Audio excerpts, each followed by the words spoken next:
উভয় রাধা কৃষ্ণ শ্রী চৈতন্য গদাধর। রাধা এবং কৃষ্ণ তারাই শ্রী চৈতন্য মহাপ্রভু এবং গদাধর রূপে এসেছেন। গদাধরশ্চ রাধাশ্চ পণ্ডিতশ্চ গদাধর। গদাধরশ্চ রাধাশ্চ পণ্ডিতশ্চ গদাধর কেন বললেন? না না, গদাধর ভট্ট কিন্তু আরেকজন আছেন।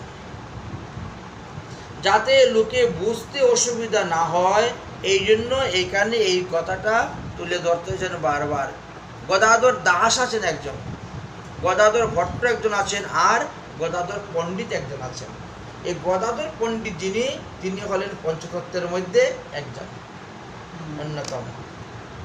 গদাধর প্রাণনাথ শ্রী চৈতন্য মহাপ্রভু। গদাধরের প্রাণনাথ ছিলেন মহাপ্রভু।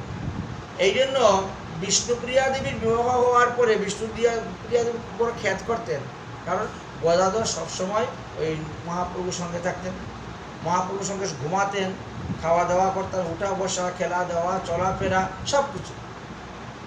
আর গদাধরের ভাবটা তো রাধা ভাব ছিল। আমি কৃষ্ণের সেবা করতেছি, মহাপ্রভুর সেবা মানে কৃষ্ণের সেবা করতেছি, এই ভাব ছিল। গদাধর সহ প্রীতি, একসঙ্গে দুজনে নৃত্য করতেন, একসঙ্গে দুজনে গান করতেন, একসঙ্গে দুজনে কীর্তন করতেন, এমনই প্রীতি ছিল। গদাধর সহ প্রীতি গীত বাদ্য পরায়ণ। গদাধর নিত্য গীত মহাল্লাদ মহাপ্রভু ভক্ত বৃন্দ সমাযুক্তং নিত্যং গীতং মহোৎসব। যত প্রকার শিবসঙ্গনে মহোৎসব হোক বা রাসাদি লীলা হোক, ঝুলন লীলা হোক, ঝুলনেও মহাপ্রভু গদাধরকে নিয়ে বসে ঝুলতেন।